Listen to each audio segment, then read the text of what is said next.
Like I'll go through the whole day without smoking. I have a drink at night. I'll have a couple of cigarettes. There you go. Yeah. I'm not going out, and smoking. I used to have a cigarette after my meals too, but I cut that out. Just wasn't doing it for me anymore. Where are you? Palm Beach County, Florida. Oh, good for you. Okay, guys, we are live. How come you left Baltimore? What's up, everybody? And welcome to another episode of Police Off the Cuff After Hours. My name is Mark DeMayo. I'm your host. My co-host is with me today. He's my partner in all things law enforcement. What's up, Bill Cannon? Hey, happy to do this show tonight. Jay almost looks a little bit like me.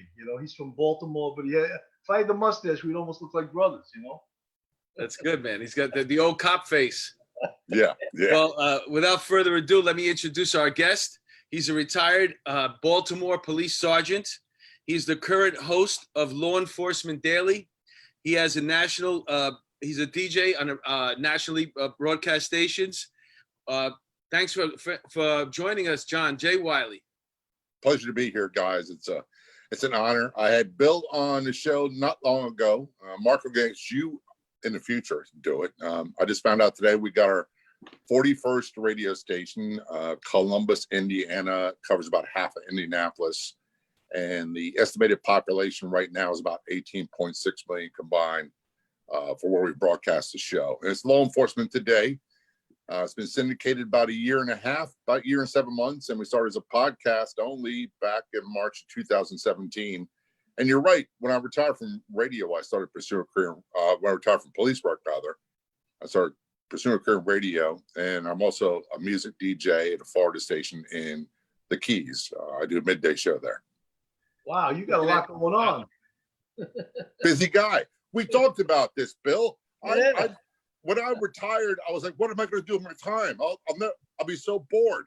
I wish I had time to be bored now. Oh my God. So you started as a podcast, and so there's hope for us. There is. There is. Tonight. Here's the wonderful thing, guys, and we'll talk about why I think police are really good when it comes to broadcasting, but there's so many opportunities now. Podcasting is the door. A lot of people become very, very good at podcasting. They don't have to pursue radio, but a lot of radio stations are looking for good content, and they're looking for shows that don't fit the stereotypical political news talking head expert opinion thing. So yeah, pursue it, chase it. I've met quite a few retired police that are in broadcasting now, and it's a good field. I like it a lot. Well, we're definitely chasing the dream. Mark and I have been doing this for 16 months, and I think we're between, 500,000 to 700,000 downloads. I don't have the exact numbers, but we built it just from a grassroots. Full of shit. He knows the exact numbers. I don't know. He looks it up every day. I'm there every day checking, because we want to start getting paid, That's the thing. I use the analogy when I also teach part-time at a broadcasting school. And I use the analogy of horsepower and torque in drag racing. Torque is what gets you off the line. Horsepower is what keeps you going. So in podcasting world, passion for what you do is what gets you off the line. Monetization keeps you going. If they do it for free all the time, it becomes, it's a lot of work, you guys know. So you've got to find a way to get monetized. And that's why I think police are really good too, because we tend to just be straightforward when it comes to doing any kind of conversation about money. It's just straightforward. And I don't play a lot of games, and I don't do the typical sales stuff. It's like, here's what we can do. If we can fit your needs, let's make it happen. Now, Jay, I know you told me, but with the 41 stations, you have a potential audience of 16 million. Is that correct? 18.6 million now. Wow. I don't think they're going to like Mark. No. The way we do it, we figured out at Nielsen, for example, estimates that 93% of the American public listens to radio during the weekdays and daytime. Our show is primarily on weekends. They say it's about 73%. I use an average of 70. News Talk does about a 9.6 share. It's one of the most popular formats in radio, still in the United States. And I figure ours at about 7, which would put us right around 800,000 listeners. Wow, that's pretty damn good. It's getting there. You It definitely really have that radio voice down though too. I thought I was talking to the radio the other day. is. And the face for it too. I like to eat, You have a so that's face why I'm for not it. on TV. Hey, I want to talk about your police career a little bit. So you were a cop in Baltimore. Yeah, yeah. Which is we all know from The Wire. I guess that was everybody's first experience, if you didn't live in Baltimore, to find out how dangerous some parts of Baltimore actually are. I'm thinking the Wire was probably in the 90s, right? That's when they were focusing their shooting time, right? It was. I was there in Baltimore from 1980 till February of 1992. I got hurt. It was a car thief who tried to shoot me with my service revolver while still in my hand. That's how long ago it was. Wow. And I remember, if you guys probably can relate to this, what I tell people is there's a phrase we hear in court a lot, and I take exception to it because people make it sound like we're soft. Fear for my life. And what that means basically is I can't testify to what other guys' intentions were. All I can tell you is how I felt. In this fight with the guy, I knew he's trying to kill me. And I thought to myself, I had a very clear thought, and it was, I'm going to die, but it's not going to be tonight. And it's not going to be because of you. And I'm going to do whatever it takes to walk away from this. And fortunately, we both did. I thought I sprained my wrist. I wound up having 3 surgeries, 2 steel plates, total fusion of my right hand and wrist, and was retired at the ripe old age of 33. Wow. And you went right into radio after that? About 5 years later, I started doing computer stuff, and I started what we call podcasting now, back in the early days of the internet. We were doing a biker show, motorcycle themed show, and it was called, we had Biker Bros, then it was Biker Talk Radio, and I went to Driving on the highway, looking for adventure. And then I went whatever to, comes my way. yeah, I didn't know you could sing. Then we went to a radio station where we bought our time, and that's where I really fell in love with it. They call that brokered stations, and that's how a lot of people get started in talk format. Hey, if you want to see Bill sing, you can go on his Facebook page. I don't. No, you should. It's definitely worth it. He sings every day. He's got his guitar. He records himself singing. Well, you know, it was people during this pandemic, people were really sad and staying in the house. So when it first started, I was doing a song. Bill wanted to make them sadder. Yeah, well, so I played a song, one song a day for a while. And I got tired of it. I was like, the hell with them, let them be sad, you know. So when you got hurt, were you depressed afterwards? Did you still want to be? Did that hurt you? It did. Like, I'm talking about emotion. Like, you know, if you really love the job and you get hurt in the middle of it while you were still having fun, that seems to affect a lot of officers badly. You know, they were in the middle of their career, they were having a great time, and now it's over. That's exactly what happened. I really took probably 3-4 years before I started getting my head screwed on right and finding a new passion and new things to do. And I had the difficulties that I'm a firm believer that anybody that's in law enforcement long enough is going to get dinged up. They're physically and also mentally. I heard the gunshots when I was trying to go to sleep. I woke up with nightmares. I had all the issues that we all talk about. But I tell people that was then. My life is so much better now that you would never know. It doesn't mean that I'm the same guy I was when I was 18. That's impossible. But I've learned how to have a happy, full, productive life, be happily married, have a good career. I call it building your bubble. Yeah.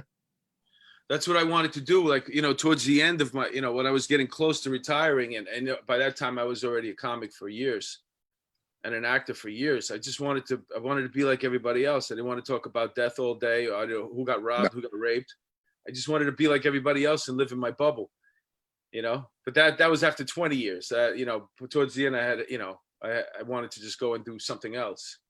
But I think that's important, that you find a passion when you retire. And I also, that's what this show is basically, not only we interview and we get to know really great law enforcement officers and prosecutors and, you know, journalists and stuff like that, but we also get to find out with the cops anyway, what they usually have exciting careers afterwards. All our guests have had exciting, real fulfilled lives afterwards with their next journey. You know, and Jay, from a historical point of view, we like the cops on the job now to hear what the cops were like 20 years ago, 30 Right. years ago, and see what the job was like then. Because as you know, it's changing by leaps and bounds and not in a good direction, you know? So when they hear the way the cops used to work, they're like, oh my God, that was amazing. You know, I wish I was on the job then, you know? But unfortunately, it's not changing for the better. And like, we just want to keep the morale up by, you know, sort of targeting these great people in law enforcement, you know? I don't know how they do the job today. If I had to be a police today, I would absolutely insist on having a body camera. And I almost wish we had them back then, because it would have automatically cleared about 99% of the IID numbers I got for supposedly running my mouth and saying things I shouldn't have said. I wasn't perfect. I wasn't an angel. And every now and then you slip up and say something you shouldn't say. If people judge me by my worst 5 minutes of my life, they get a totally incomplete picture of who I am as a person. And that's the same way with, I think, all police. I love 99% of the cops I meet and talk to. We say the brotherhood of blue, the family of blue. There's a real kinship. And I think it's important that you're absolutely right, that the young men and women who are doing the job now, one of the things I take exception to is the big difference now is video cameras. Everybody's got them. So Right. you're in a fishbowl just like you were before, but now they're videoing you. So you have to be on your P's and Q's all the time. When you and I were doing the job, and Mark, although you got a lot of color in your hair, I assume you did it a long time ago. We had more I think police shot. the Grecian Formula 44. I don't think No, I got the grays right there. yeah. Back in the day, we had more police shot, more police killed. We had more terrorist bombings. We had the advent of crack. We had whether underground, Symbionese Liberation Army, all this other stuff that's going on today, we dealt with back then. Bombings left and right. I personally didn't have any to do with that, but a lot of police lost their lives. And there's a lot of things that police today can learn from the old wheel gun cops of the 60s, 70s, and 80s. Right, definitely. Except they don't have the tools that a lot of the tools they had are being taken away from them right now, you know, which is The unfortunate. nightstick. Yeah. We call it S Pantone in Baltimore. And I was taught early on that thing would save more lives than anything else I carried. Because A, it kept people away from you. B, if you cracked someone in the leg with that thing, they were usually the fight was usually over. Right. So if you had that, and we always had it in our non-gun hand and spinning it, the first thing was it kept people at a distance. Now we're talking about social isolation and at least 6 feet away, but these cops don't have anything. I watch these riots and protests, and people are this far from them, screaming in their face, blowing spit bubbles. Yeah. No, that should never happen. They should never get that close. And then you lost all the terms like a wood shampoo, cocoa bola outright, Yeah. turbanized. You lost all those great terms, you know. Well, I think people knew too that when the stick got raised, when the S Pantone the first thing we did, we got the Academy, we got rid of the departmental issue and got one from the old timers that made them in their basement, and they were big and they were heavy. We called them like table legs. They were huge. The minute you raised one of them, people knew business was going to happen, and they usually de-escalated. The term that people love to use nowadays, they usually de-escalated rather quickly. But if you had to use it, it was quick and it was vicious and it was over. That's for sure. Yeah, that's the thing, you know, it's they don't really have many weapons on their gun belt anymore. So, I mean, I remember when coming out of the academy and they gave me like, they just gave you all these things. Like I remember having remember that lead thing? It was lead, but it was in leather. It was called the slapper. Yeah, that was it. That used to go in the palm of your hand. Yeah, but they didn't give that to you. That was a special buy. No, I got that right coming out of the academy. Really? Yeah, then you got a little club like this. Oh, the billet. The billet. Yeah, they called that. I don't know what the hell that was for. So, and you know, if you can't handle yourself, you know, with your hands, and you don't have any other weapons to go to, the first thing you do is you're gonna go to your gun.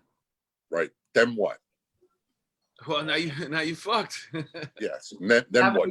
Having the gun in your hand can be a handicap to you if it's. It sure Yeah, can. I mean, if you're fighting with somebody and you're not going to shoot them, and they don't have a weapon, and you're trying to hold your gun back here, it's better off if you just put it away and fight them.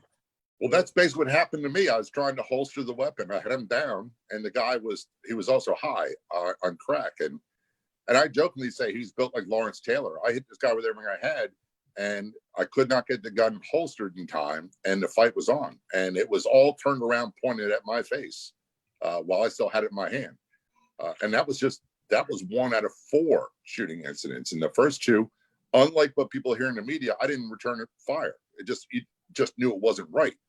The last one, before that one, murder, robbery, head-on collision, gunfight in the middle of the street with a 45, and I got a 38 revolver, no cover. And you're like, what do? You are SOL if you. I realized I had 2 rounds left, and he's trying to reload, and I'm like, what do I do? This is like an episode of The Wire. That's a lot of the Wire. The funny thing is, my wife hasn't seen it. I told her we've been binge watching stuff through this pandemic. That I see people I knew. I see bits of their characters, but they'll take like characters of 5, 6, 7, 8 police and put them in one guy. Yeah. And so you'll see little things like the name Bunk. That's a real person. These are real people we worked with that we knew.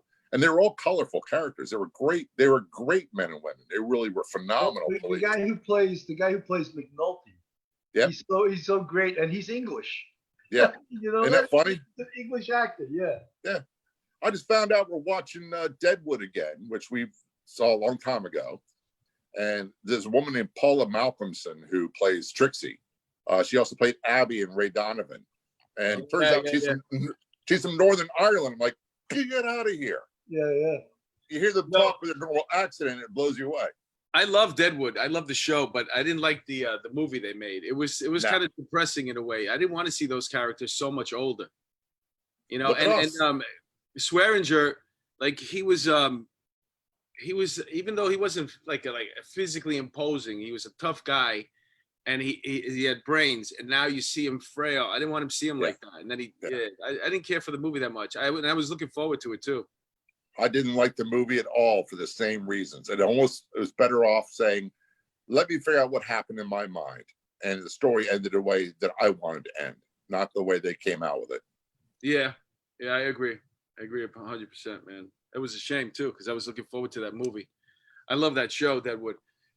But I noticed on one of your tweets, you said, don't let the politicians fool you. Yeah.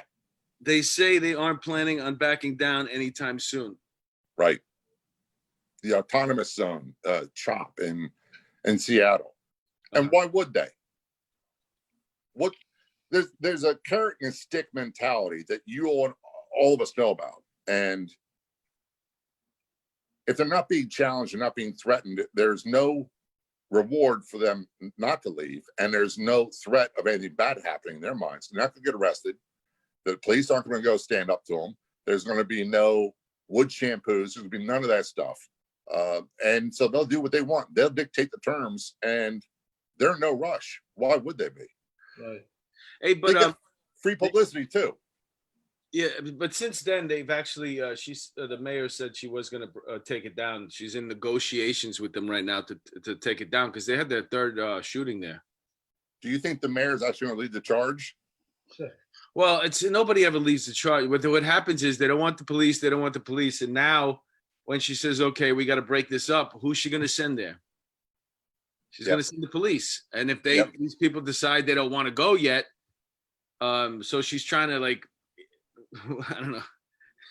You know what it is though? You don't Such a mess.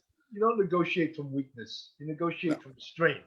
Right. And right away she's a loser because she's negotiating from being a very, very weak mayor. You know, and that's going to end poorly. The only way they can just go in there, if they go in there with superior force, and they just convince them, I think you guys should lay down your weapons, or we're going to lay you down. And I don't see them doing that though. They set up another one in Minneapolis now, and they took over a park.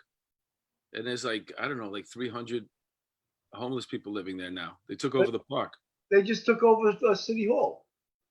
Well, I mean, they're living in the park now. If you go to that park, and that's a park where kids play. They're camping out there. And Well, people yeah, they are moved. living- That's where they live now. They're getting free pizza and free cookies and free coffee. And, Where do I sign up for that? I'll take the free Yeah, pizza, yeah. and cookies, and yeah, I coffee. thought we were the ones that's supposed to get free coffee. These people have been invited in by the politicians. That's the way I look at it. Yeah, And I think you're I right. stay away from partisan politics because most police are like me. We've seen both sides of what they do and what they say, and rarely do they match up. And yeah, they'll send some poor cops in there to rouse these guys, and someone's going to get hurt. Police are going to get hurt, and some of those citizens that are there foolishly following the lead of other people are going to get hurt as well. Because Bill's right. There's been no show of force. There's no sign of strength to begin with. Well, there's also a lawsuit put together by the business owners in that Seattle chop zone, and I think there's a bunch of businesses that are in this federal lawsuit now, because they it's the government's job. They pay for protection, basically. Right. You know, it's in your Right. taxes, and it's the government's job to protect you.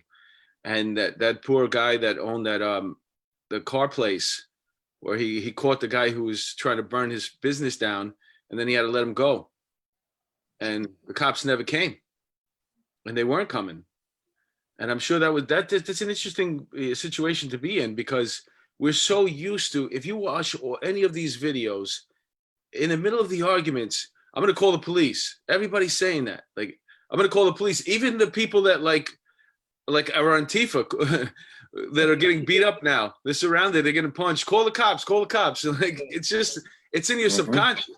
You know what I'm saying? And to think that you're going to, I mean, this is, if anybody is lined up for a raise right now, it's police. And I saw somebody's offering, Florida, the governor there wants to give like $500 million towards a raise for the teachers there.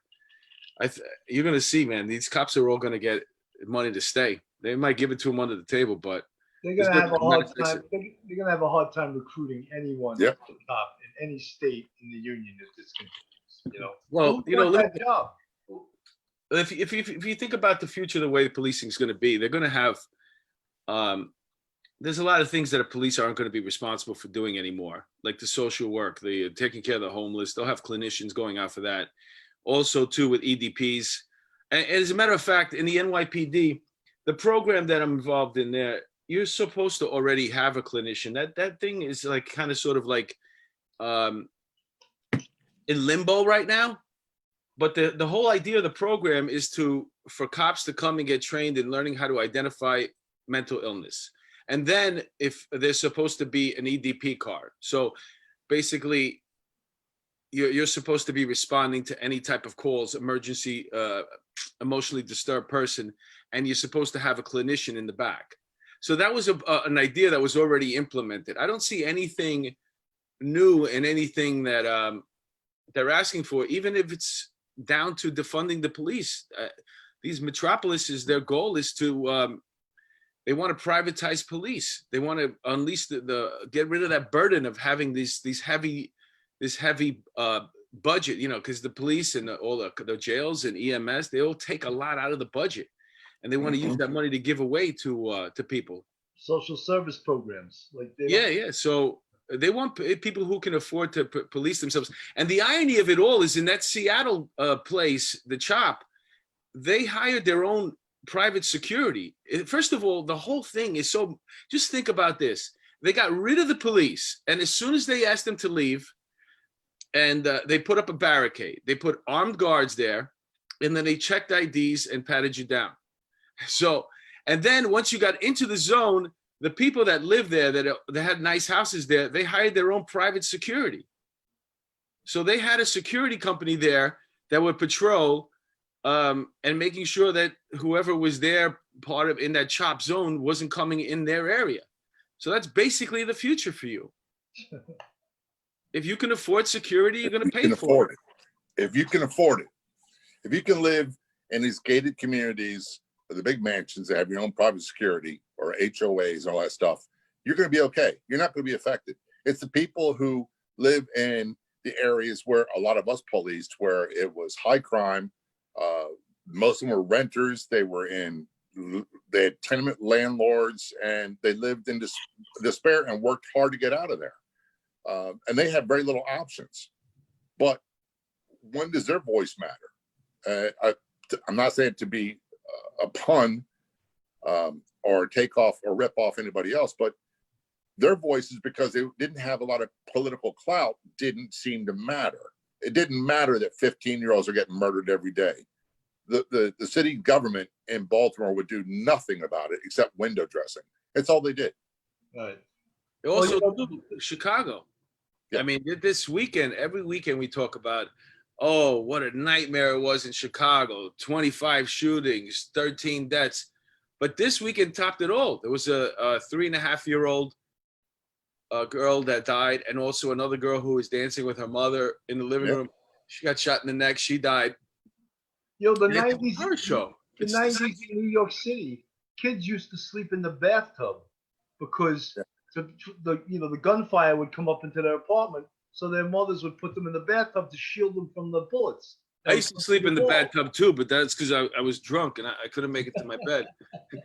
Well, you weren't the one the government was worrying about, And the other thing is, we had a very Dr. Maki Haberfeld. She's from John Jay College, and she's a expert on policing and community policing and all this stuff. And she, to our surprise, said when we interviewed her, she goes, "What other profession does the community tell you how to do your job?" She goes, the community has no business telling the police how to do their job. They have business having input and helping the police do their job, but not insisting this is how we want you to do our job. This is what the politicians are insisting on now. Let the community, they want someone from the community to appoint each commanding officer of a precinct. How nuts is What that? they want is they want the person that's willing to get shot any day on behalf of them. And it's like, it's a give and take. It's like, okay, I took a vow to protect and serve, but I also have to protect myself too and my fellow officers. Right. Do you know what I'm saying? It's just not like this. It's not like it's not a war and we're not in the military. No. You know what I'm saying? So. But there are times it becomes warlike. That's the difference. I remember I gravitated towards working narcotics in Northwest District of Baltimore. We had a problem with Jamaican drug gangs. And they all were record producers, and they had posses, and they had, I believe they're called jungle lights, which were supposedly guys who were trained in guerrilla warfare by Cuban military. And they were lighting up DC with MAC-10s and Ingrams and Uzis and everything else. And it was constant bloodshed. And they were trying their stuff in Baltimore, and you go after them and you have to do business with a 38 and a piece of wood and a can of mace that we always said only worked against innocent bystanders and police. It didn't work against anybody else. So the first tool you had to use was this. And I wish we had some of the tools we had that they have nowadays. The Kevlar shields and things that we didn't have that. Right. None of that stuff was even heard of. You just went and took care of business and did what you had to do. Did you see the picture of the guys that came with their own shields? They made wooden shields. Yeah. I thought it was Maximus and Gladiator that showing up there. But It's gonna be like Vikings soon, right? We stack the shields up and then throw spears at each other. That's and right. bows and arrows. But Hey, Jay, look, they're throwing Molotov cocktails and rocks in bags of urine. That's not new either. No. But Jay, one of the things that we just lost in New York City, and it's baffling because most of the really good cops in New York City that became detectives came up through the anti-crime program. And Right. whether it was the citywide anti-crime or the precinct anti-crime, some of your best cops that became your best detectives came up through anti-crime. And anti-crime is such an important part to each precinct's, say, tactical plan to go to address guns, to address street assaults, to address robberies. They don't have that anymore. They don't have that stealthy unit that can address those problems anymore. So I don't know if they just want cops to be like the March of the Wooden Soldiers and just, that old term omnipresence, just be out there like a scarecrow and not be proactive. I think that's what they want. That's definitely what they want. They want, look, there is, and I don't say this to be disrespectful. We have police that really look good. They're handsome devils. They're handsome men and women. They look great in uniform. They're striking in their appearance, and they've never gotten bloody a day in their life. And I was one of those. And they're That was what we me. call You just described me. mobile secretaries. They're the last ones that show up on any kind of hot call. That they were never there with stuff. And that's what they want. They want window dressing. They don't want people actually going there and say, look, this 15-year-old is leading a drug gang. They're all armed with stolen weapons, and they're terrorizing the neighborhood. They don't want 3 or 4 street cops going down there and taking care of business and locking them up. They just don't want that. They'd rather people ignore it. That's right. That's exactly right. And all the tools and the technology, Google has the rights or put out the facial recognition program. They were trying to take that away from the police. Yeah. They don't want the police to be able to use that. I mean, if you've ever been a detective or an investigator, one of the most difficult things to do is to get someone identified. And a tool like facial recognition is invaluable, Right. And then these companies that are within this country and should abide by the rules of this country and the laws, they're going to withhold a technology because they don't like the police. Yeah, but you know what? Shame on this should be a company that comes out that creates facial recognition just for law enforcement. That's a ground ball. That's so. No, but it's Google, because Google's in that business. Fucking Google, fuck Google. You could do your own. The only problem with all this shit is that they got a head start. Twitter and Facebook and Instagram, all these social media platforms. Not so much Instagram, a little bit, but just talking about politicizing social media platforms, right? Because whoever owns those companies, whichever way they're going to lean, you're going to get certain information, and that's the big complaint by the right, that their voices get squashed on social media. Well, you got to create your own. There has to be competing. There has to be a Fox network for social media. I mean, besides for or they need to expand on social media, like create their own. 1,400 employees of Google voted to have Google not allow the police to use facial recognition, and the president of Google overrode them and said, no, we have to let the police use it. I mean, right now they're talking about there's a law where you can get rid of this law, and then all of a sudden they could be liable for lawsuits by civilians, these social media platforms, and that's a slippery slope, to say the least. Now all of a sudden you're involved in lawsuits in court because somebody felt like they were being harassed on your site, which can't happen now, but will happen if they go through with this. A New York City cop just got arrested today, or was yesterday, for using a chokehold that was put on video. Now, my question with that is, if you're involved in what's considered to be deadly physical force, how can they make rules like you're not allowed to do certain things? The bad guy's allowed to do whatever he wants to do. But if you're fighting for your life, New York City cops now are not allowed to put their knee in the person's back to get him handcuffed. That just came out. This is written by idiots on the city council, and other politicians have written this. That's the first thing you do when you handcuff someone. Catch up with non-lethal weapons. That's the problem, is that we're so dated on non-lethal weapons. If at some point this argument should be about, well, it's not fair that we're using the bolo wrap because the people can't run away. That's the argument I want to hear. Exactly. Yeah. I mean, why aren't we I haven't seen one bolo wrap in any freaking of these demonstrations. Not once. And they've been who's using this thing? They promote it all the time. You're giving them a free commercial. They don't pay. No, I'm just saying, that's one of many non-lethal weapons we could be using. Yeah. Where's our stun gun? Why are we still using guns? We Why should have don't a we stun do this? gun that shuts down your whole nervous system. Why don't we start off with backing the police when they've done nothing wrong? When they did the job we asked them to do. And if you issue them all these non-lethal weapons and they use it in this current climate, they're still going to get arrested and charged, and the politicians are fold like wet party hats because they can't stand the heat. If you look at this show, is it on HBO? Watchmen, The Watchmen. You ever see that show? No, I haven't seen it yet. My daughter's told me about it, so I got to watch If it. you want to use your gun, you have to go in front of the board and like get a permission to do it. Like there's like this huge meeting, and then like the police department will say, okay, in the case of this crime, we're going to allow you to you can basically use your weapon. Take your weapon out. You can use deadly force, and it has to be agreed upon by like fucking everybody. You know, and that's you get the huddle up first for, hey, Yeah. hold on, don't shoot at me yet. I got to confer with my associates.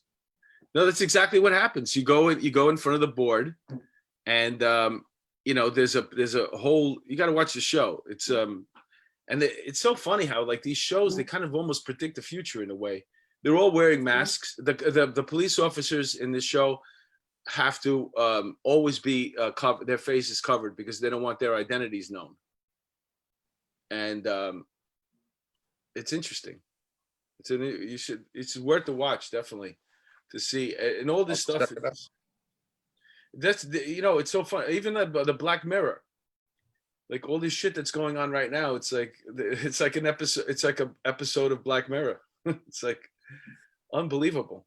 You can't. Well, you know, there was another professor, a law professor at John Jay, that said there should be a judge who determines whether a cop was rightfully in fear of his life.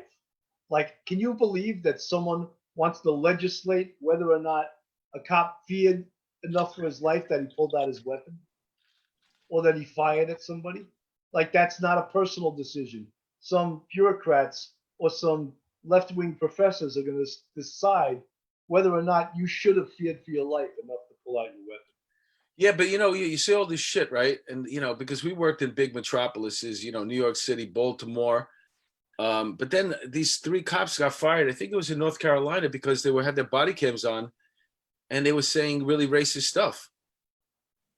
And it's like, you know, really, is that the way you really feel? Because I'm lucky. I never worked with people like that were. I never did either, and stuff like that would never come out of our mouths because it was totally unacceptable. The rule we lived with was you respect everyone until they change the tone of the conversation, and then there was no backing down. So it didn't matter what their skin color was; you treated everybody the same. I never knew any cop that ever talked like that, and if he did, man, the first thing we'd do was we'd have a discussion and say, don't ever show up at my calls, don't ever come here. And people think that we don't talk. We do talk, but everybody in Station House would know. Everybody would know that so-and-so, you don't want him around. And then they would take action or not. And most of the time they didn't, because a lot of the cops, a lot of the bosses were lazy or incompetent. Right. Yeah, I think that's probably the major, if you're a civilian listening to that, you're saying to yourself, well, that's the problem right there, because even though you know those people, because like you said, you could be working in a command, and you know, people get cliquish, and the people that hang out together, you know what I'm saying, and they could be 3 or 4 guys, they're in a clique, and they kind of sort of all think the same, and nobody bothers, you know, getting in their clique, and if you do, you might pick up on some of the things that they just say casually back and forth. You know, like it's nothing. You know what I'm saying? And you realize, oh yeah, I don't want to be part of these guys. This is not my thing. But on the other hand, like people feel like, hey, you know, that's the kind of stuff you got to uproot and get out, not just stay away from them. You know? Well, we say to people, when I was a street cop, if someone, and I'm using a hypothetical here, if someone did something that really crossed the line, how we learned is by other people teaching us. And I was taught by a lot of Vietnam combat veterans, and they didn't play around. They were great police, And we had a few commanders around who were Korean War veterans, and they also didn't play around. And if you were out of line with anybody, they would talk to you and you get a lesson and you learn how to do policing the right way. And if you continued on with that, you get drugged into the parking lot, it'd be settled that way. And if you didn't learn, you get fired. And someone get locked up. If you do something that's criminal, you get locked up. That's the way it goes. So a lot of these police who talk about, I saw so-and-so, and first thing I say to them is, what did you do? You saw this, and what did you do about it? And they go, well, nothing. Then you're part of the problem. Right, exactly. Well, Jay, one of the problems now too is that cities want to take away the indemnification of police officers. Right. They do. They want to take that away. So You want to take everything away. Why would you take any risks if you can be personally Right sued back. and they won't indemnify you? What risks are you going to take? You're going to do your 8 hours and go home. Right. If you show up late, you can get sued then.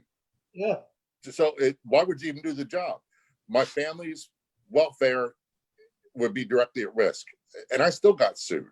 So it's not like the way qualified immunity works, a lot of people confuse with blanket immunity. There's no such thing as blanket immunity for police.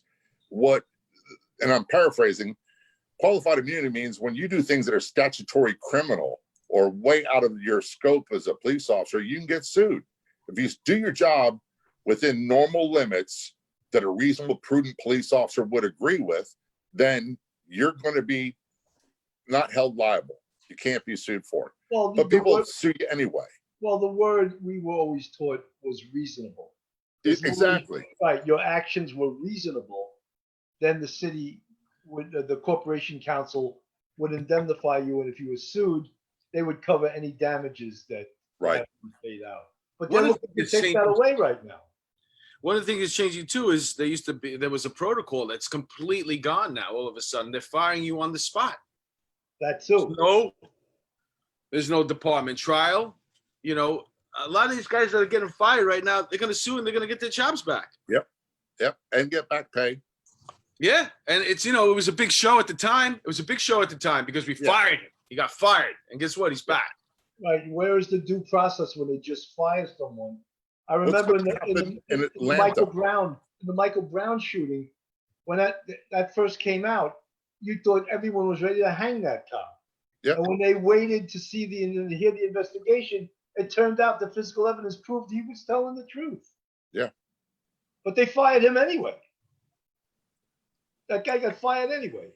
Yeah, this is the cancel culture we're living in right now. A lot of people getting fired with no due process, just, as a knee-jerk reaction to satisfy the masses.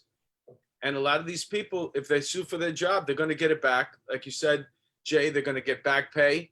Right. And they'll be snuck on the job, which you don't really want to be back on the job. But you'll still, if you want to just take your money and run, God bless you. And I'm talking about in the corporate world too. People do a tweet, they say a funny tweet or what they think is funny, they get fired. And you just can't. There's a protocol that has to be involved. At some point, this freedom of speech is going to come back and bite a lot of these companies in the ass. It's going to, and I keep saying Atlanta. People think things are bad in Atlanta right now. When those officers are found not guilty, and they sue for their jobs back and they get their jobs back, that city is going to burn. Yeah. Yep. Because the lack of leadership, starting at the mayor to the police chief, said, let's handle it this way and let's appease the population by doing this, when it's not the right call. Well, and also that DA is under investigation himself. Absolutely. Yeah. That was and the charges, if you want to lose a case, any prosecutor will tell you overcharge. Overcharge, right. Yeah, exactly. So you're basically setting yourself up for another riot. Another riot. Yeah. Riots for days. I mean, it's almost like when I saw those charges, I was like, you're welcoming another riot. Right. Because there's no way they're going to be able to prove that. They're going to, somewhere along the line, they're going to have to recharge them. If they haven't done it already, I think they might have done it already. Recharge them. I think I read somewhere that because the charges are ridiculous. Did you hear that his mother got fired from her job because I heard that. his Yeah. stepmother? Yeah. That's Well, all. but she tweeted something. She. I'm not saying it was right to fire her, but what I'm saying, if you're in your job, depending on what your job is, a lot of times they're making you sign contracts where, you know, Right. you have to agree to watch your voice on social media.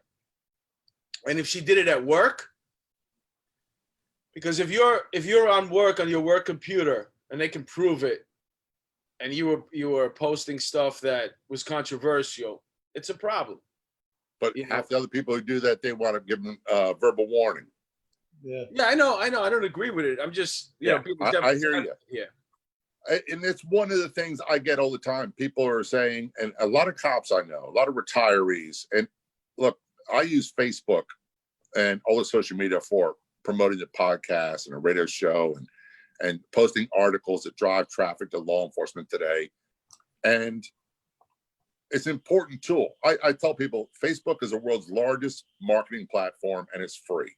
So be careful what you post. But I go on there now and I'm sickened by what I see and I don't look at it. So a lot of cops I know are saying, I'm done with Facebook or I'm not going to counter it. And I keep telling them, look, if you just give up and you decide you're not putting out any reality or any truth from our perspective, then you're just giving up all control to the left wing or the lunatics, whoever they might be, and saying, okay, I give up, I quit. Yeah, I Facebook understand will what you're censor you saying. though too.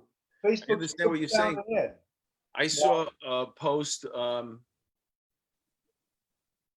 somebody getting fired because they liked somebody else's tweet.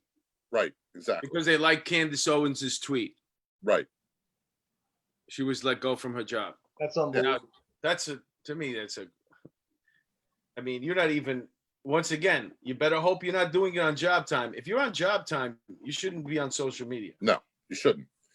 But I have to do it, and you guys do it to a degree too.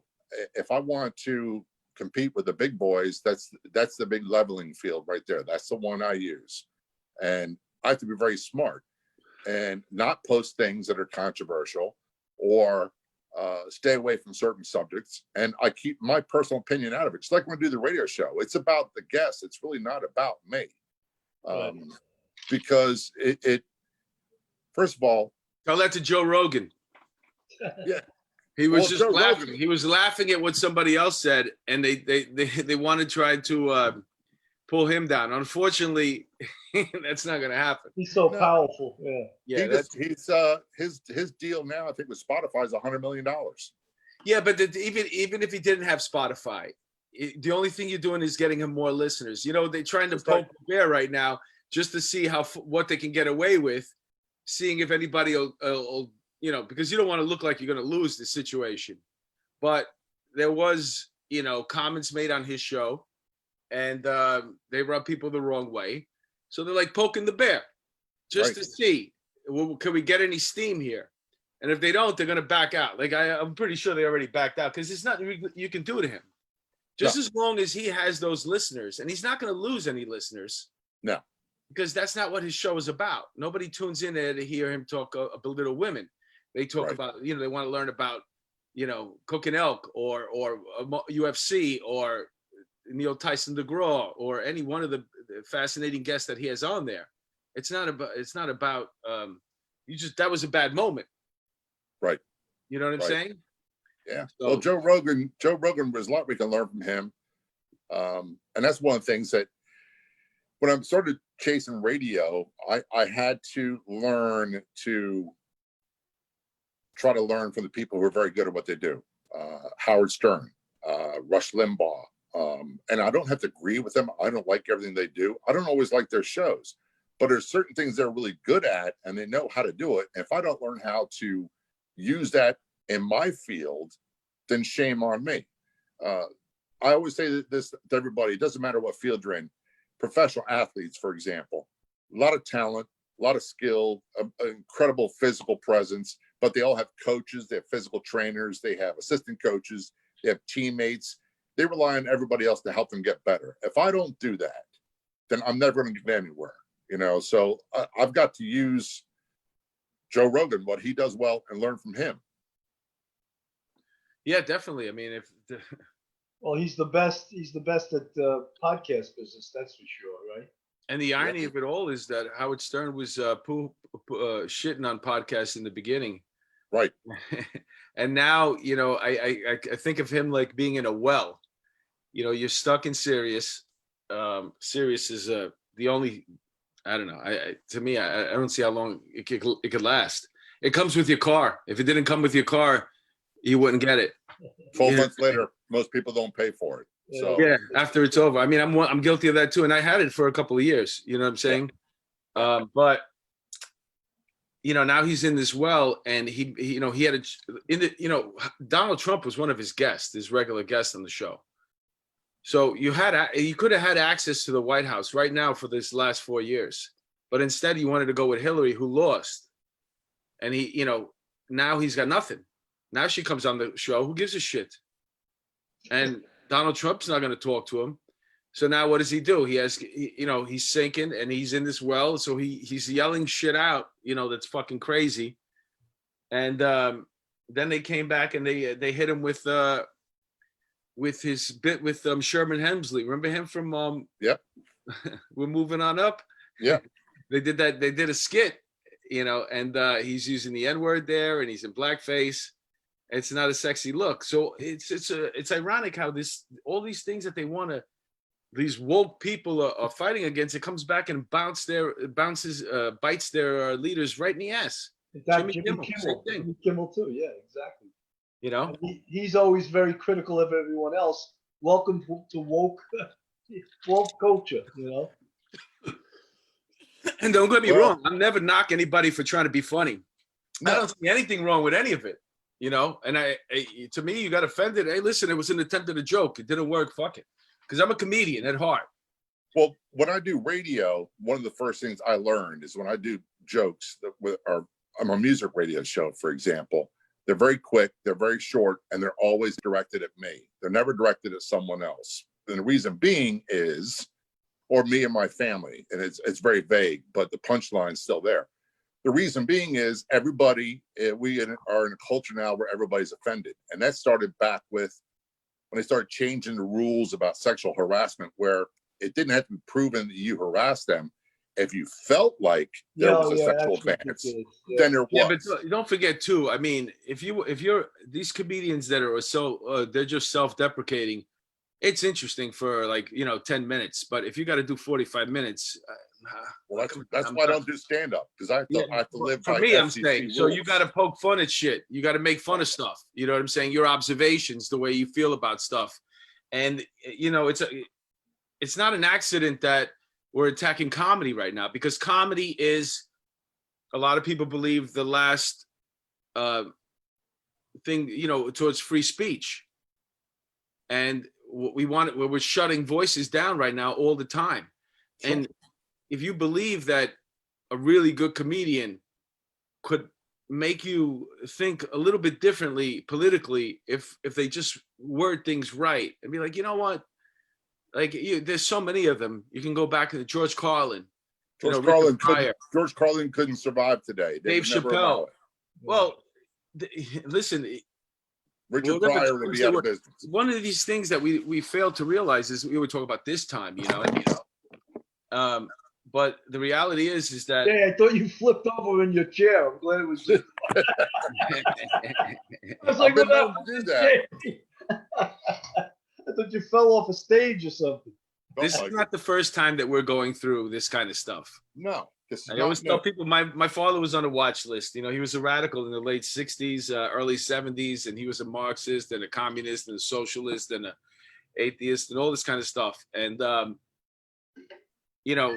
haunted him, being on what he did as a young man politically. Yeah. But, this kind of stuff it's not new. It's just, this is the biggest push that we've ever seen. There's been pushes with socialism, but this is the biggest one.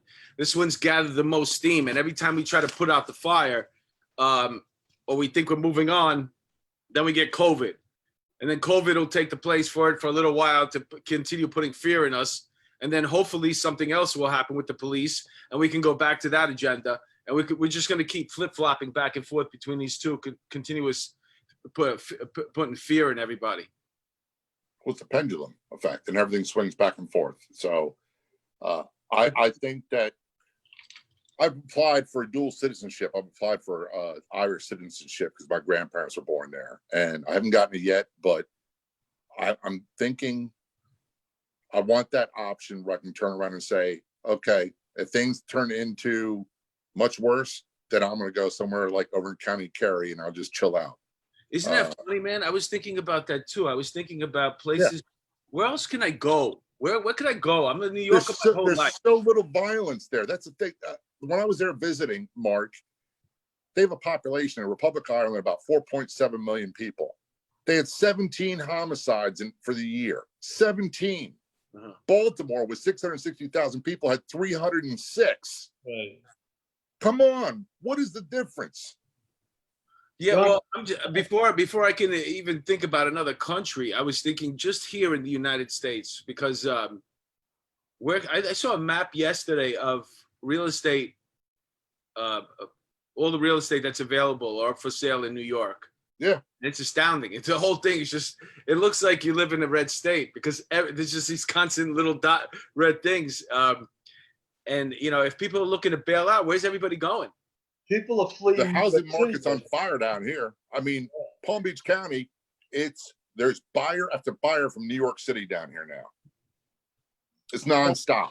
Well, Jay, it's got to be another place though, man. Besides for Florida, maybe Texas. This is a funny conversation though, because when you start thinking about bailing out on where you grew up and where you lived, and that's even the problem. Like in Seattle, for example, you may be a liberal in Seattle. You know, you may sympathize with certain leftist ideas, but now your whole neighborhood gets taken over. You own a business, you own property there.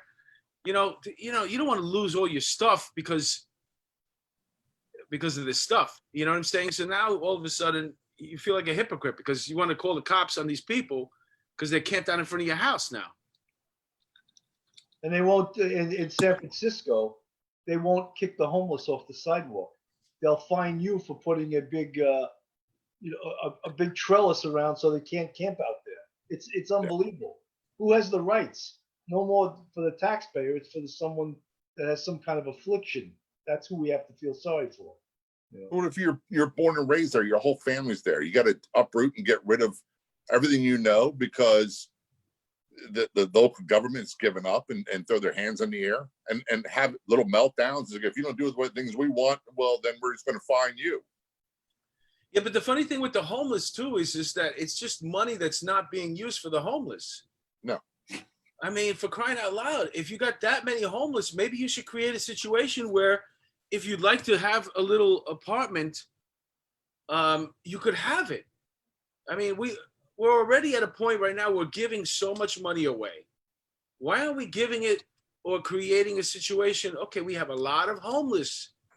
Let's just build a structure in every city where we can give somebody a room. They can have a toilet. They can have a place to put their stuff, come and go as they please so they can feel like a human being. Well, because they don't want to be on the outskirts of town. They want to be on the ocean. Where you I don't care where they want to be, just put them there. But I'm just saying this way they're not in front of your house. I'm telling you how it is. That's how it is. They don't want to be on the outskirts of town where they build. But the thing is, you know, like look at New York City. I mean, you could pay so much money for your apartment, but you go downstairs and there happens to be a methadone clinic right across the street from you. Right. So now you got all the methadonians hanging out all day, and within that block. But these people, they don't spend a lot of time, if you live in the city, walking around their neighborhoods. They got a car waiting for them outside, or they walk to the gym, whatever. It's not like you're going to go hang out. And it's a whole different mindset over there in New York City. But if they did what you suggest with the apartment complex for the homeless people, some of the newspaper would call it almost like a concentration camp. That's how they'd word it. Right. They'd say they're being institutionalized and they're being held captive against their will, and they use all kinds of terms like that. look at the homeless situation the way they used to run it in New York, for example. If you wanted a bed, you had to go. It's almost like the Will Smith movie before he became the Wall Street broker with his child, and they're waiting online. Subway. Yeah, they're waiting online to get their bed for the night. And the reason why they used to do that, inconvenience the homeless constantly like that, was because they didn't want them getting comfortable. They wanted your family or a friend to take you in at some point. But that whole moving around every day trying to find a bed, instead of looking for work or finding an opportunity, I got to stand on this line for a day, so I got to get a bed for tonight. It's just, that's the way the cities worked, instead of trying to help these people. So, and that was for years when I was on the job, you know? I just didn't understand. We couldn't help them. We try, and you like the same guys every day. I remember going to a shelter one time to pick up somebody in a warrant, and the guy was like, "Yo, I got to bring my tools with me." You can't bring your tools with you. What the fuck am I gonna do with them? What happens if they keep you? You know, that's what I'm thinking in my head. I said, "Nah, you can't bring your tools with you." And he goes, "No, I need them because they're gonna steal them, and I need them for work." And it comes to find out that this guy wasn't a skell or a piece of shit at all. He was a guy who was going through a divorce. He had 3 kids. All of his money is going to make sure that they can stay in the apartment. He's the one that's out. He's temporarily living in this shelter right now. He needs his tools for work. So I took his tools. I held on to his tools for him. And then when he got done with the warrant, we went back to the command. Because they didn't hold him, I gave him his tools back. But I was going to hold those tools until, he got out. Because the whole thing doesn't make any fucking sense. But you do that today, Mark, and someone says there's a complaint made, the police stole his tools. Right, exactly. Kept them away from him. And guess what? You get fired without any due process, and then you get arrested and you get tried. You're right. I mean, it was a different time. I spoke a different language to these people. So we had a connection. I worked with them. It worked out. That happened a lot of times with me when I was working. You know what I'm saying? And there's so many different incidents. I think of the fucking those poor guys in Atlanta and what they're under, and especially like I would have just knocked on that window and said, "Hey, buddy, you got to go," and then I would have waved at the people at Wendy's, and we would have gotten in the car. And an hour later, they would have called up and said, "This guy didn't move yet. He's still here." And then we would have came back an hour later. Hey, you got to go. All right. I'm not. And then back in the day, if the guy was really intox and under these type of situations where the tension, the racial tension that's going on, maybe you put that fucking guy in the car, drive him home. Yeah. And God forbid he comes back and gets that car and kills someone and sues you. Right, I held on to keys. I told them where it was the next day, put it in their apartment. I did that kind of stuff so many times. And every time, here's a good example. And I've asked chiefs of police this all the time with body cameras, because I've heard complaints that body cameras limit the ability to use discretion for officers. How many times did the kid have a nickel bag of pot and he dumped it out in the sewer and told him to go away? You do that now and you say, that cop just destroyed evidence. Yeah. In certain cities, that's still illegal. And guess what? You hope to God when you did that no one complained. And some did. They go, he threw away my pot. And now I got to write like crazy. And I got to go to IID and back up why I did what I did. Right. For trying to give a kid a break. There's no doing the right thing anymore, No, it's like, so if you lock a guy up, you're in trouble. If you don't lock him up, you're in trouble. It's interesting that you bring that up, because you say, my first thought was they want robots. Well, that's what they're going to get. I mean, the reality is we're going towards that anyway. People don't realize, when they talk about defunding police, they're talking about privatizing police departments. Anybody who could afford their own security will get it. There'll be gated communities. Even in Manhattan, there's going to be gated communities. There'll be semi-gated communities. And then there'll be the poor people that rely on the municipalities. But the municipality is going to be cut in half. Literally. I mean, you're talking about 35,000 New York City police officers in 10 years. I guarantee you it's going to be 20,000. You're going to have big cuts in smaller communities. I had I didn't come from a police family. I came from a military family, and but I had a cousin who was chief of police many years ago, Great Neck, New York. And when he heard I was a police in Baltimore, he said, "What are you doing?" I said, "Well, I'm in narcotics now." He's like, "Oh my God, you get away from that! Don't do that." And I asked him what he did. He says, "We monitor alarms. That's what we did." What? And he was a great guy. This was back in the day. You monitors alarms? We monitored alarms. That's all we did. Oh, Great Neck's a wealthy neighborhood. Neighbors like that, they're going to be okay. And those are the ones who hold elected office, who are the power shakers, the movers that tell everybody what to do because they think the rest of the world is like that. And it's not. And I have nothing against Great Neck, New York. I think it's a beautiful place, and full of great people. If you think about the way the future is going to be within the zones, you're going to have residential zones. You're going to have commercial zones. It's going to be all through the city. And you're going to get off at a train stop. And instead of putting your Metro card in to get on the train, you're going to have to swipe it to get off. Right. It's not going to open for you because you don't live there. Right. And you don't go to school there and you don't work there. So your Metro, you don't have a card for that. And you're going to have to wait for the next train because you're not invited into that zone. And that's why we're not going to need so many municipalities. And that reminds me of World War II in Germany. That's what it reminds me of. And it reminds me of what my great-great-grandparents went through in Ireland, what they went through with people being starved to death, and shipped off to other countries. And because you're too much trouble. And that's, I don't think, the solution. That's not the American way, but that's what people are pushing for because it's more sanitary. Policing. I just want to bring up one thing because it's a huge topic, and we're already up on the hour. The Captains Endowment Association, which is the union that represents captains on the NYPD, sent a letter to the police commissioner and the mayor saying that with all this stuff going on, they should get rid of CompStat because there's no way you can hold cops responsible for pushing hard against crime anymore because you're taking all the tools away from them. But basically, he doesn't want commanding officers to have to push in communities of color because there's no support. So he recommended they get rid of CompStat, the program that lowered crime 70%, in 30 years. So they want to get rid of that now. Well, I understand that guy's argument. What am I going to go there and get my fucking ass handed to me every single week just for a show when we can't even do police work right now? Fuck you. Right. Fuck you. Stop it. I'm not saying I can't do police work. Stop having this stupid meeting. But the city also put up posters on the bus stop with a picture of a cop saying, we're sorry for what we I heard about that. It's sickening. Yeah. And they're on the bus stops. I'm not apologizing for something I didn't do. If I was wrong, that's my no problem, too, man. That's I am not going to grovel before anybody for someone else's behavior. I'm not doing it. Everybody's saying shit like, "Oh, you should just, that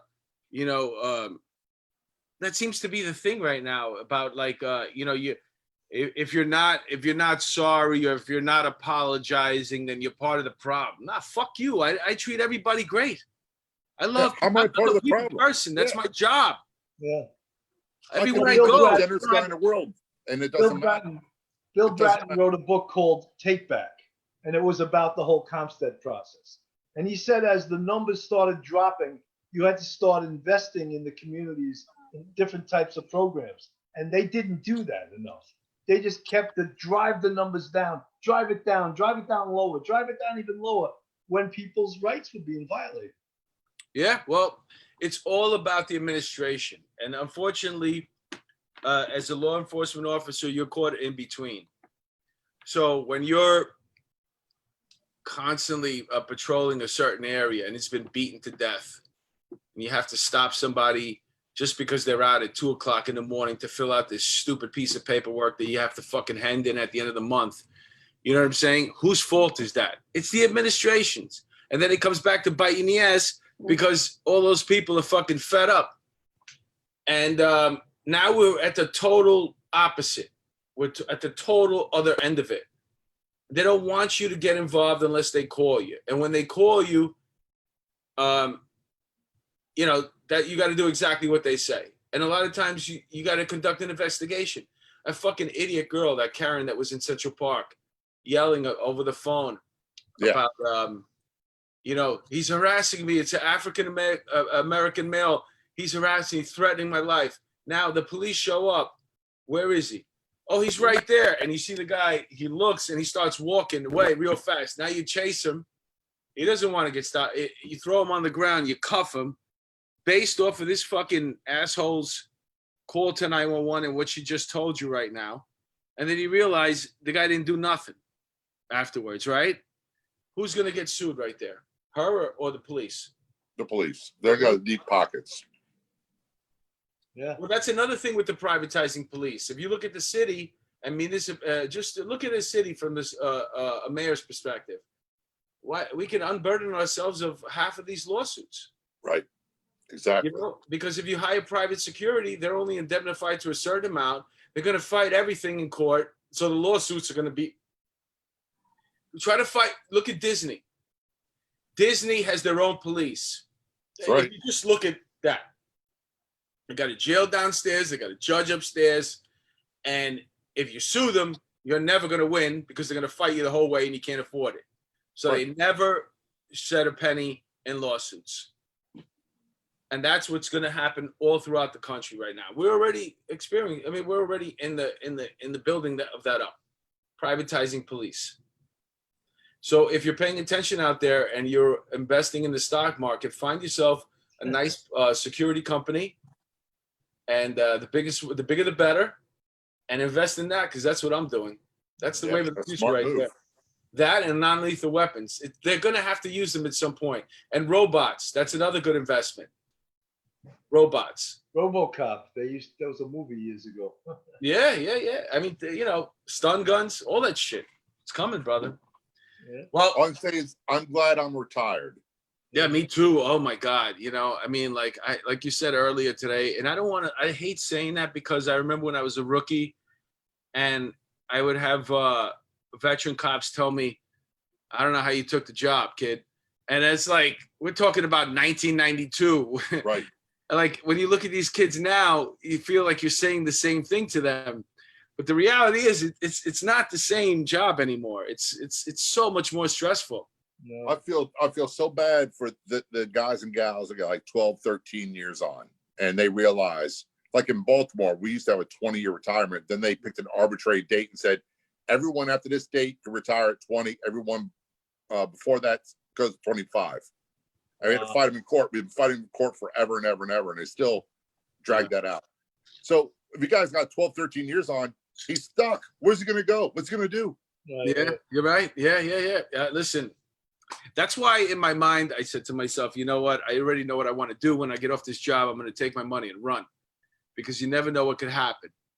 I've seen a lot of people who were got jammed up and stuff they just were involved in peripherally. Yeah. People got killed. Cops got killed. I got a friend in the homicide squad. He's got 37 years. And I called him up and I said, why aren't you running right now to the pension section? Yeah, but don't forget, too, when you get that, that's so far removed, you're in a niche. They still go to the – they still put their That's the funny thing, too. You're in the homicide fucking squad. You got 37 years on the job. Your brain has so much knowledge in it. And they need an extra body, so it's your turn to put the fucking uniform on and go down to these protests. Yeah. You're not in the best shape anymore. You're not a young guy. The homicide guy, and you get called out, and you got to investigate an officer-involved shooting that's politically teetering on the edge, and the guy did nothing wrong. Right, exactly. So what are you going to do then? You going to lock him up? Are you going to say, I'm not doing this, he didn't do anything wrong? Or are you going to get sued because he took no action? Well, that's where the politicians try to steer the investigation, Yeah. No matter what, all these officers that came on the job recently, these Gen X people, these millennials, they wanted to make a difference. They wanted to be social workers. God bless you, man. And then you get hit in the head with a brick and it changes your whole attitude, man. Next thing you know, it's us against them. And you're looking around, your brothers and sisters in blue, let's go get them. Because it takes that kind of stuff. It kills whatever you had inside you to want to make a difference and be that better cop. And then you realize it doesn't make a fucking difference. They don't care. I mean, I was watching one white girl yell at two black cops. Yeah. Does that Yeah. even make fucking sense? No.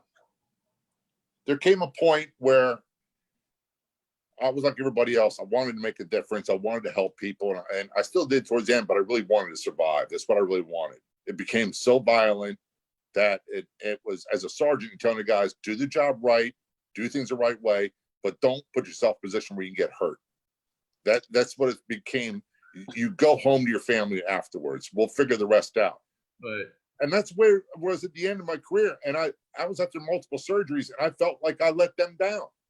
Like look, I'm gone now, and they're still there doing it. And I'm 33 at the time. Yeah, I felt like I let them down. that's the one thing about the police departments too, is that you realize, you know, indispensable as you think you are. Oh, 5 minutes at the door, Jumps right they in. don't remember who you were. Don't even fucking matter. Who was that guy, Karen? Who was he? Well, on that note, I think we Thanks, should probably guys. wrap it up. We're over an hour right now. What else you got going on, Jay? Where can people find you? What can they listen to? You go to the easiest place is Facebook. Go search out Law Enforcement Today radio show. Like and follow there. And by the way, great way to help police. You see stuff on there you like, share it on your page. Right now we're on 41. I'll be getting word about 2 more stations probably this week. And then it goes available as a podcast after it airs on radio. Like the episode I did with Bill, we'll go to podcast probably in about 2 weeks. And just go to letradioshow.com, the Be Heard tab. You'll find it there. And by the way, we also have our own podcast network, which you guys are on. There's 20 shows on there as well. letradioshow.com. If you got a podcast, it doesn't matter if you're police, firefighter, nursing, anything like that, just contact us. And we want more shows. We want to help people grow and get more exposure. So go to letradioshow.com, the Be Heard tab, and you'll find both my show and the podcast network there as well. Well, it was an honor to have you on. You were a great guest. I look forward to doing your show. Bill, any parting words? Yeah, if you go on Jay's show, you can't say fuck every 10 minutes. No, because it goes on radio, but it's recorded, so I bleep you out. Oh, you bleep them out? Mark Everett be like, and then I bleep, then I went bleep, then I went bleep, bleep. No. Listen, I'm very aware of the words I use. This is our show. This is the after hour show, so we open up a little bit more. But I don't need to curse. I've done. He's always a proponent of clean comedy, and then he comes on the FCC frowns on that, so I had to learn to eliminate cursing from my language as much as possible. Yeah, I have no problem with it. I don't like that much cursing either. I think I probably did a little bit today, but this was an interesting show because, you know, we're at a time right now where it's like usually these riots, they last 3-5 days. We're a month in right now, and it just seems like nobody's trying to put an effort into like, all right, enough, let's go, get home, stop destroying the statue. Because one side is supporting them. That's clear. Right. It's very That's clear. right. Yeah, but still, I mean, some of these states where they're putting up with it too are red state. You know, they're red states, and they're letting it go, and you know, enough already. Let's move on. Also, too, the COVID doesn't help because there's nothing else to do, and they're dragging their feet, opening up everything. But in hindsight, now look, now we get a second wave, so maybe it was is it really a second wave? A lot of people are testing positive, but we still don't know because what's the death rate? Are people just getting sick? People get sick, it's okay.